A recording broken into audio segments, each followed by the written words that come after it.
اعوذ باللہ من الشیطان الرجیم، بسم اللہ الرحمن الرحیم۔ کل ہم نے اپنا کمپلیٹ کیا تھا آیت نمبر 124 تک۔ اسی کو ریکیپ کرتے ہوئے آگے چلتے ہیں، کیونکہ موضوع جو ہے ہمارا اسی سے گزشتہ سے پیوستہ ہے۔ تو بات ہو رہی تھی، یہاں سے چلتے ہیں آیت نمبر 123 سے لے کر، جب اسلام جو ہے اس کی پریچنگ ہو رہی تھی، نبی صلی اللہ علیہ وآلہ وسلم جو ہیں وہ حق کا پیغام دے رہے تھے لوگوں کو، تو جو سامعین تھے ان کے اندر مختلف گروہ تھے۔ کون کون سے گروہ تھے؟ جو یہ چونکہ مدنی صورت ہے تو مدینہ میں یہود تھے، ٹھیک ہے، اور مشرکین بھی موجود تھے، مشرکین مکہ میں بھی تھے، اور پھر ساتھ ہی مسلمان تھے جو مسلمان ہو چکے تھے۔ تو اس دور میں قتادہ کہتے ہیں، قتادہ کون ہے؟ تابعی ہیں، ٹھیک ہے۔ تابعی کون ہوتا ہے؟ جلدی سے بتائیں۔ جس نے صحابہ کرام کو دیکھا ہو لیکن آپ صلی اللہ علیہ وسلم کو نہ دیکھا ہو۔ دیکھا نہیں، اسلام کی حالت میں ملاقات کی ہوں۔ صحابی ملاقات کون کی ہوتا ہے؟ جس نے اسلام کی حالت میں نبی صلی اللہ علیہ آپ صلی وسلم اللہ سے علیہ وسلم ملاقات، کو دیکھا۔ ٹھیک ہے، ٹھیک ہے۔ تو قتادہ جی قتادہ کہتے ہیں کہ ہم سے اس چیز کا ذکر کیا گیا کہ اہل کتاب اور مسلمانوں میں جو ہے وہ چرچا ہونے لگا، یعنی دین کی باتیں جب ہونے لگیں تو اہل کتاب یہ کہہ کر اپنی فضیلت جتاتے تھے کہ ہمارے نبی تمہارے نبی سے پہلے کے ہیں، اور ہماری کتاب بھی تمہاری کتاب سے پہلے کی ہے۔ اور مسلمان یہ کہتے تھے کہ ہمارے نبی جو ہیں وہ خاتم الانبیاء ہیں، اور ہماری کتاب تمام اگلی کتابوں کے فیصلے کرنے والی ہے۔ اس پر پھر یہ آیات نازل ہوئیں کہ صرف تمہارے دعوے اور تمہارے اظہار کرنے پر جو ہے وہ صداقت اور حقانیت ثابت نہیں ہوتی، ٹھیک ہے۔ لیسا بِأَمَانِيِّكُمْ وَلَا أَمَانِيِّ أَهْلِ الْكِتَابِ، ٹھیک۔ اسی طرح مجاہد کہتے ہیں، مجاہد بھی تابعی ہیں، ٹھیک ہے۔ مجاہد کہتے ہیں رحمہ اللہ کہ عرب یہ کہتے تھے کہ ہم مرنے کے بعد جئیں گے نہیں، اور نہ ہی ہمیں عذاب ہوگا، اور یہودی یہ کہتے تھے کہ ہم جنتی ہیں۔ پیچھے ہم نے پڑھا نا کہ وہ کہتے تھے کہ لن تمسنا النار الا ایاما معدودات، ٹھیک ہے، اور یہ بھی کہتے تھے کہ خالصتاً جنت صرف ہمارے لیے ہے۔ تبھی اللہ تعالیٰ نے فرمایا نا سورہ بقرہ میں، آپ نے پڑھا کہ آپ ان سے کہیے کہ اگر واقعی تمہارے لیے اللہ کے پاس جنت خالص ہے تو پھر تم موت کی تمنا کرو، لیکن وہ موت کی تمنا کریں گے نہیں، کیونکہ انہیں پتہ ہے کہ یہ جھوٹے عقیدے ہیں ان کو اس چیز کا احساس ہے، لیکن پھر بھی وہ جھوٹی تمنائیں اور آرزویں جو ہیں وہ اس طرح ان کے دلوں کے اندر راسخ ہو چکی ہیں کہ وہ ان کو عمل سے روکتی ہیں۔ تو یہاں بیسیکلی فوکس اس چیز پر کیا گیا ہے کہ صرف اظہار کرنے سے، صرف دعوے کرنے سے ایمان کی صداقت، تمہارے ایمان کی صداقت یا تمہاری کامیابی جو ہے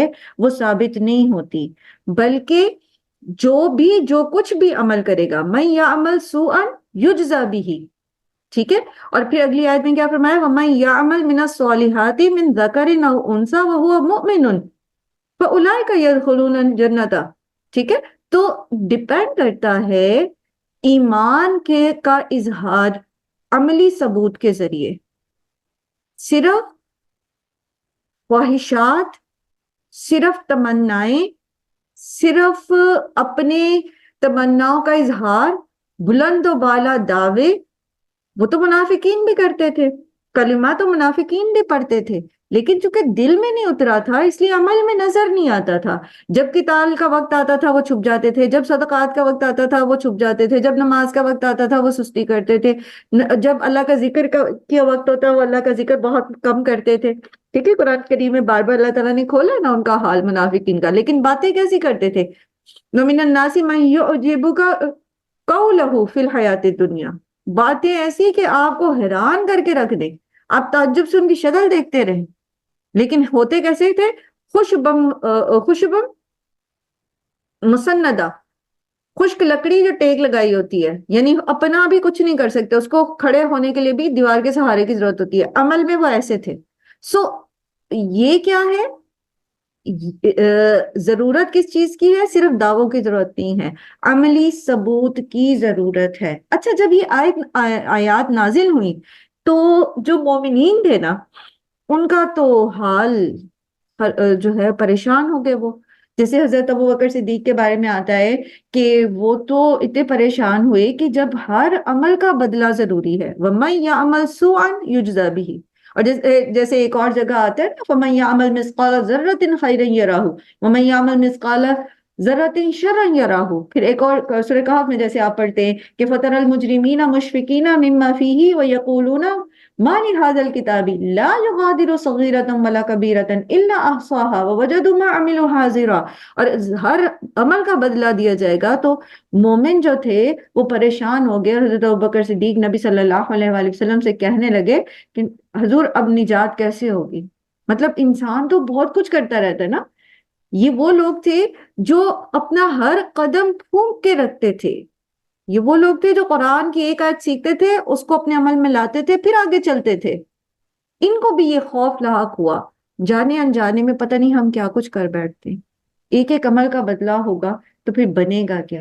تو اس پر پھر نبی صلی اللہ علیہ وآلہ وسلم نے فرمایا کہ اللہ تعالیٰ تجھے بخشے ابو بکر، یہ سزا وہی ہے جو تیری بیماری کی صورت میں ہوتی ہے، کبھی تکلیف کی صورت میں، اور کبھی صدمے اور رنج اور غم کی صورت میں، اور کبھی بلا اور مصیبت کی شکل میں۔ یہ مسند احمد کی روایت ہے۔ یعنی مومن جو ہوتے ہیں، جو سچے مومن ہوتے ہیں، جو اپنے اعمال کے ذریعے ثبوت دیتے رہتے ہیں، تو ان کو اللہ تعالیٰ پھر اسی طرح جیسے وہ آپ ایک اور روایت ہے نا کہ کوئی کانٹا بھی مومن کو چبھتا ہے تو وہ اس کے گناہ کا کفارہ بن جاتا ہے۔ تو جو چھوٹے موٹے گناہ غلطیاں ہم کرتے رہتے ہیں، تو وہ پھر اللہ سبحانہ وتعالیٰ اس طرح وہ ہم سے ان گناہوں کی گندگی جو ہے، اس کا جو رجس ہے وہ دور کرتا رہتا ہے، ٹھیک ہے؟ کیونکہ گناہوں کے اثرات ہوتے ہیں نا، ایک تو اس کی سزا ہے، دوسرا اس کا اثر بھی ہوتا ہے، تو وہ ضروری ہے کہ وہ دور ہوتا رہے ہم سے۔ تو اس لیے اللہ تعالیٰ اس طرح سے ہمیں اس طرح پاک کرتے رہتے ہیں۔ اور اس کے بعد اللہ سبحانہ تعالیٰ نے فرمایا کہ وَمَنْ أَحْسَنُ دِينًا، اور کون ہوگا زیادہ اچھا دین میں، ممن اسلم، اس سے جس نے سپرد کر دیا اپنا چہرہ للہ، اللہ کے لیے، وَهُوَ مُحْسِنٌ، اور وہ نیکوکار ہے۔ اور آپ دیکھیں کہ کتنا یہ قرآن کریم کا یہ پیٹرن اب آپ کو سمجھ آ رہا ہوگا کہ اللہ سبحانہ وتعالیٰ نے اس کو تزکیے کے لیے اتارا ہے نا، تو ساتھ ساتھ دونوں اسلوب بیان ہوتے ہیں، ساتھ ساتھ دونوں جو ہے وہ دونوں طریقے سے اس کو اللہ تعالیٰ بیان کرتے ہیں کہ اگر برائی کرو گے اس کا نتیجہ یہ نکلے گا، برے لوگ ہوتے ہیں تو ان کے کردار اور ان کے اخلاق سیئہ ایسے ہوتے ہیں اور ان کا انجام یہ ہوگا، اگر نیک ہے تو اس کا ایمان کیسا ہے، اس کی صفات کیا ہیں، اس کا اعلیٰ اخلاق کیسا ہوتا ہے، اور اس کا انجام کتنا اچھا ہوتا ہے۔ تو یہ بیسیکلی تربیت کا طریقہ ہے جو قرآن ہمیں سکھاتا ہے کہ بیلنس لے کے چلیں، ٹھیک ہے؟ نہ تو لوگوں کو اتنے بخشش کی نویدیں سنائیں کہ وہ اللہ تعالیٰ کی پکڑ سے ہی بے خوف ہو جائیں، اور نہ ہی لوگوں کو اتنا جہنم سے ڈرائیں، اتنا زیادہ اللہ کی پکڑ سے ڈرائیں کہ وہ اللہ کی رحمت سے مایوس ہو جائیں۔ سو ایک اعتدال پر اللہ تعالیٰ دیکھیں کس طرح اعتدال رکھتے ہیں نا، ایک چیز بتائی ہے ساتھ ہی دوسری، پھر ایک چیز بتا رہے ہیں ساتھ ہی دوسری بتا رہے ہیں، ٹھیک؟ تو یہاں پر بھی دیکھیں کہ اب دونوں ان کو رکھ دیا سامنے، اب کنکلوژن بھی دے رہے، یہ بھی بتا دیا کہ تمہاری امانیج جو ہیں وہ کافی نہیں ہیں تمہیں لے کے جانے کے لیے جنت میں، so you have to act upon it. جو تمہارا عقیدہ ہے، جو تم اظہار کر رہے ہو، جو تم دعوے کر رہے ہو، اس کو عملاً ثابت کر کے بھی دکھاؤ، ون تھنگ، ٹھیک ہے؟ تو پھر جو برے کام کرے گا اس کا اس کو اسی کا سزا ملے گی، اور جو اچھے کام کرے گا، جو ثابت کرے گا کہ وہ اپنے دعووں میں سچا ہے، تو اس کو اس کا بدلہ ملے گا۔ اب یہ دونوں سائڈیں سامنے رکھنی ہے، اب پھر اس کے اوپر دوبارہ سے ایک کنکلوژن دیا جا رہا ہے، اور وہ کیا کہ اچھا راستہ کس کا ہے، وَمَنْ أَحْسَنُ دِينًا، دین کس کا زیادہ بہتر ہے، اور دین بمانے زندگی گزارنے کا طریقہ، the code of life، ٹھیک ہے؟ دین کے مختلف مطلب پڑھے نا اپنے. مالک یوم الدین میں دین کا مطلب کیا پڑھا تھا؟ بدلے کا دن، جس دن بدلہ ملے گا. اور دین کا ایک اور مطلب کیا ہوتا ہے؟ زندگی گزارنے کا طریقہ. اسی لیے مذہب اور دین میں فرق ہوتا ہے. اسلام از ناٹ اے مذہب. مذہب کہتے ہیں وہ رستہ جس کے اوپر طریقے کو کہتے ہیں. ٹھیک ہے، وہ صرف چند ریچولز نہیں ہیں، کچھ طریقے نہیں ہیں، بلکہ یہ دین ہے. یہ آپ کے پورے کے پوری زندگی کو کور کرتا ہے، اس کو سراؤنڈ کرتا ہے، ہر معاملے میں آپ کو گائیڈ کرتا ہے. سو کس کا زندگی گزارنے کا طریقہ سب سے اچھا ہے؟ احسنو افعلو تفضیل کا صیغہ ہے، ٹھیک ہے، سپرلیٹو ڈگری ہے، یعنی سب سے زیادہ اچھا. کس کا طریقہ سب سے زیادہ اچھا ہو سکتا ہے زندگی گزارنے کا؟ ٹھیک ہے، یا کس کا طریقہ؟ اب یہاں پہ تھوڑا سا وہ بتا دیا گیا کہ کس شخص کی بات ہو رہی ہے. ممن اسلم وجہہ للہ وہو محسن، یعنی اس شخص کا طریقہ سب سے زیادہ بہترین ہے. اور اسی بات کو یہاں پر سوالیہ انداز میں کیا جا رہا ہے، یعنی کس کا طریقہ اس سے زیادہ اچھا ہو سکتا ہے؟ کس کا ہو سکتا ہے؟ یعنی ایک تعجب کا اظہار ہے، کسی کا نہیں ہو سکتا. کون؟ جو اپنے آپ کو، اپنے چہرے کو سپورٹ کرتا رہتا ہے اللہ کے لیے. اسی موضوع کو آپ سورہ بقرہ میں بھی پڑھ کے آئے ہیں، آیت نمبر غالباً 207 ہے. ٹھیک ہے، اور اس میں آپ نے کیا پڑھا تھا؟ وَمِنَ النَّاسِ مَن يَشْرِي نَفْسَهُ ابْتِغَاءَ مَرْضَاتِ اللَّهِ، لوگوں میں سے وہ بھی ہے جو اپنے آپ کو ہی اللہ کی رضا کے لیے وَمَن يَشْرِي بیچ دیتا ہے. ٹھیک ہے، کس کے لیے؟ اللہ کی رضا کے لیے. اپنے آپ کو اللہ کی رضا کے لیے بیچ دیا، یعنی اس نے اللہ کے ساتھ سودا کر لیا، جو موضوع سورہ توبہ میں بھی آپ پڑھیں گے انشاءاللہ کہ اللہ تعالیٰ نے مومن کی جان اور مال کے بدلے جنت کا اس کے ساتھ سودا کر لیا ہے. تو اللہ تعالیٰ کی رضا کے لیے اس نے اپنا نفس بیچ دیا، یعنی اب وہ اس کا مالک نہیں رہا، کیونکہ جو چیز ہم بیچ دیتے ہیں ہم اس کے مالک نہیں رہتے نا. تو یہی موضوع یہاں پر آ رہا ہے. اسلمہ سپرد کر دیا. اسلمہ یسلم، اسلام کا مطلب کیا ہوتا ہے؟ خود سپردگی. ٹھیک ہے، سبمیشن.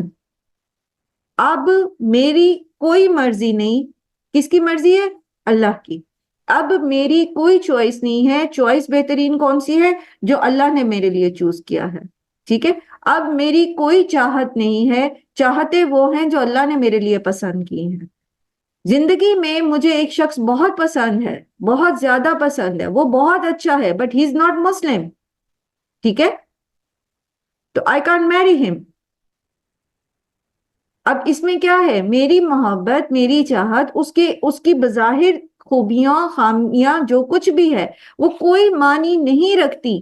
معنی کیا رکھتا ہے؟ کہ وہ مومن ہے یا نہیں. یہ اللہ کی چاہت معنی رکھتی ہے. سو اسلم وجہہ کا مطلب کیا ہے؟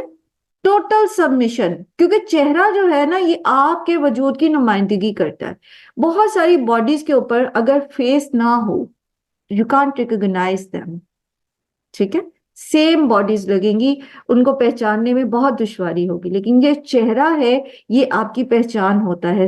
گویا اسلمہ وجہہ کہہ کے آپ کی پوری پرسنالٹی کی بات کر دی گئی، آپ کی شناخت کی بات کر دی گئی، آپ کی بات کر دی گئی. سو ٹوٹلی یو آر. ٹھیک ہے، اسلمہ وجہہ کا مطلب کیا ہو گیا؟ اپنا اندر باہر، being a person. اور ایک ہیومن بینگ پرسن کب بنتا ہے؟ پرسنالٹی کیا ہوتی ہے؟ شخصیت کیا ہوتی ہے؟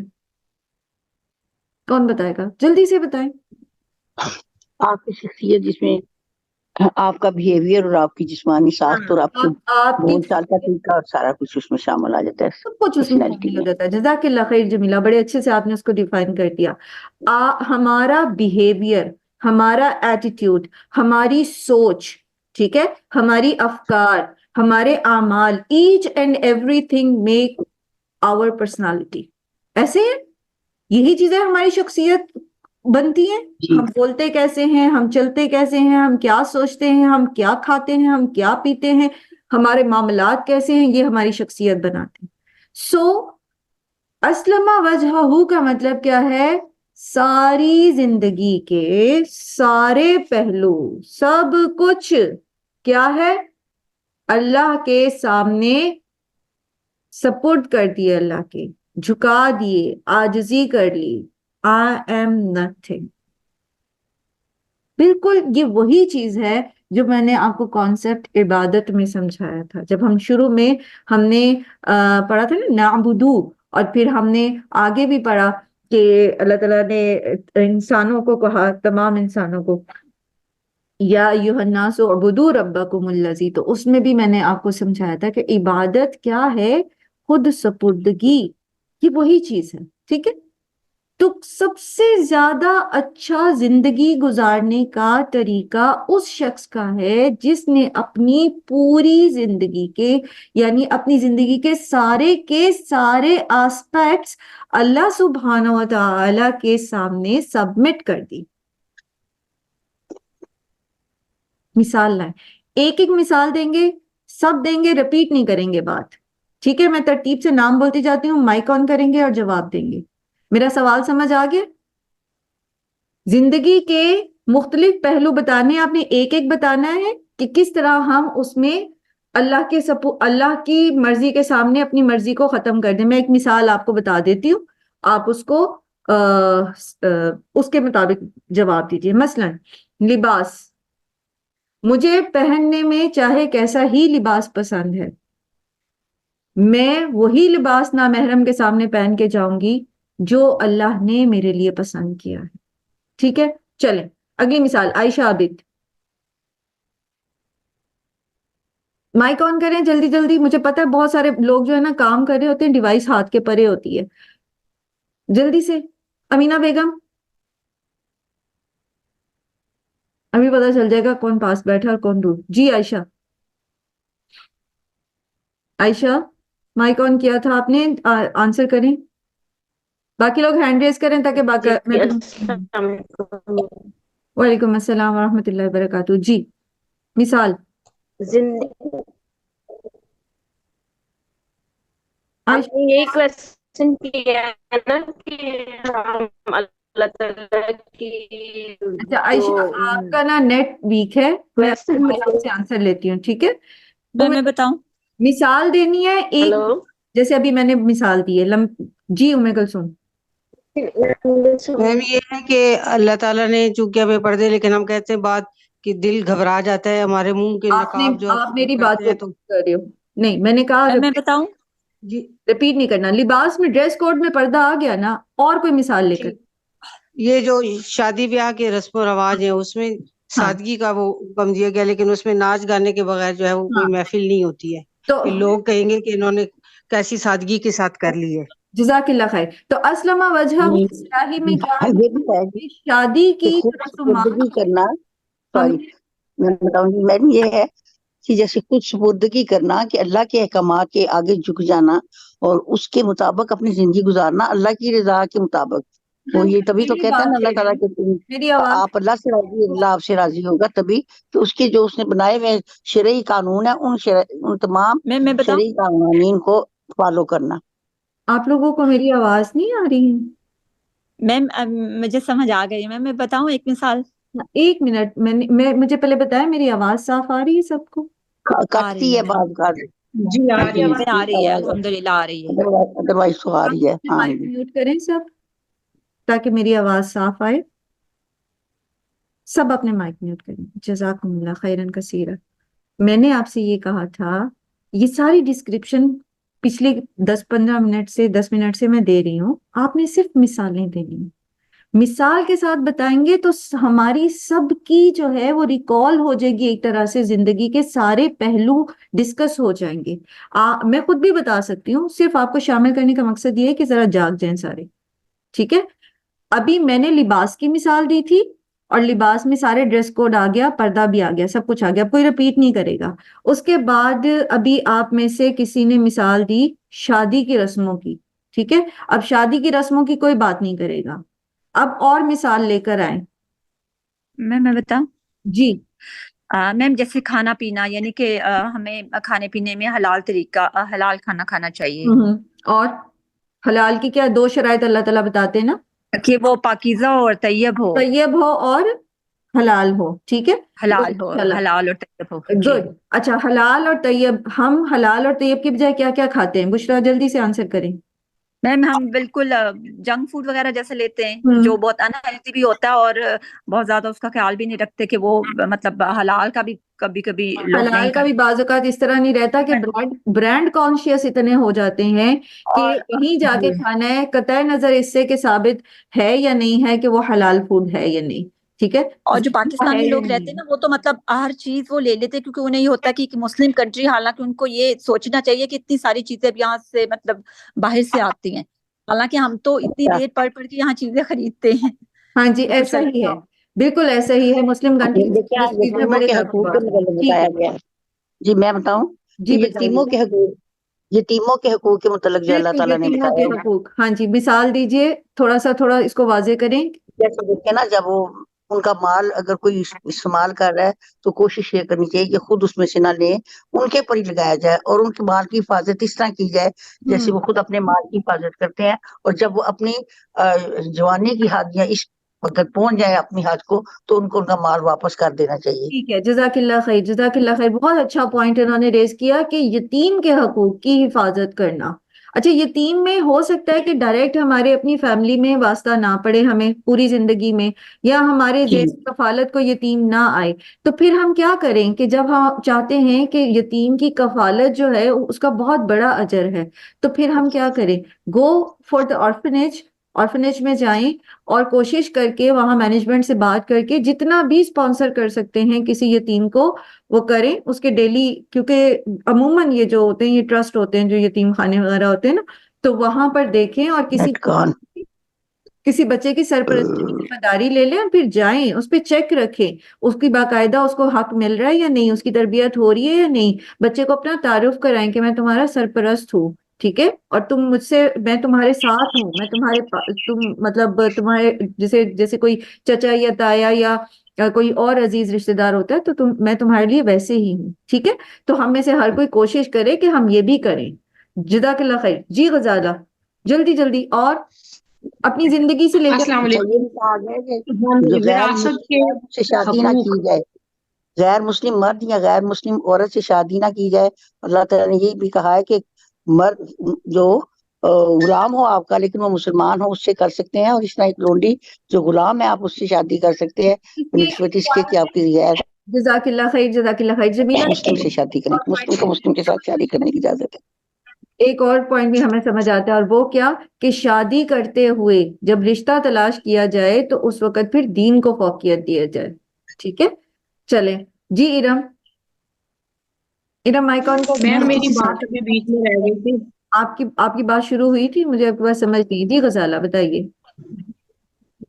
جی میں کہہ رہی تھی وراثت کے حقوق جیسے اللہ تعالیٰ نے فرمایا ہے اسی طرح ہمیں پورے کرنے چاہیے اپنے بہن بھائیوں کے اولاد میں، اور اس میں بالکل بھی ناانصافی نہیں کرنی چاہیے. بالکل. اور یہ بہت بہت زیادہ ہمارے ہاں ہوتا ہے کہ وراثت جو ہے وہ تقسیم نہیں کی جاتی، اور وہ یہ جو ہے بہت بڑی ایک نافرمانی ہے اللہ تعالیٰ کی. جزاک اللہ خیر غزالہ. جی ارم. میں کسی سے حسد نہ کروں، میرے نصیب میں جو کچھ لکھا ہے مجھے میرا رب ضرور دے گا. کسی کے جو اس کو ملا اس سے غلط طریقے نہ استعمال کروں کہ اس سے چھن جائے اور میرے پاس آ جائے. رزق میں اللہ پر بھروسہ رکھیں، توکل کریں اللہ پر، اور دوسروں سے حسد نہ کریں، کیونکہ جو میری تقدیر میں ہے، یہ تقدیر پر ایمان بھی اس کے اندر آ گیا نا، کہ جو میری تقدیر میں ہے وہ مجھ سے کوئی چھین نہیں سکتا، اور جو میری تقدیر میں نہیں لکھا میرے رب نے وہ مجھے مل نہیں سکتا. ٹھیک ہے. چلیں جزاک اللہ خیر. جی اس میں یہ بھی ہے نا کہ نماز 5 وقت کی نماز کا کہا گیا ہے کہ نماز. سب سے پہلے تو مرنے کے بعد نماز کے سوال کیا جائے گا، اور نماز بڑی ضروری ہے پڑھنی نماز ہم مسلمانوں کے ٹھیک ہے، لیے. ہمیں کوئی بھی مسئلہ ہے، کچھ بھی پرابلم ہے، کوئی بھی ہماری مصروفیت ہے، نماز کو ہم قائم کریں. تو اسلمہ وجہہ میں پھر انفرادی باتیں بھی آ جائیں گی اور اجتماعی معاملات بھی آ جائیں گے، جیسا کہ ابھی آپ لوگوں نے مثالیں دی. ٹھیک ہے. تو اس کے ساتھ ایک اور کنڈیشن. پڑوسی کے حقوق بھی تو آ جائیں گے نا. جی حمیدہ سوری.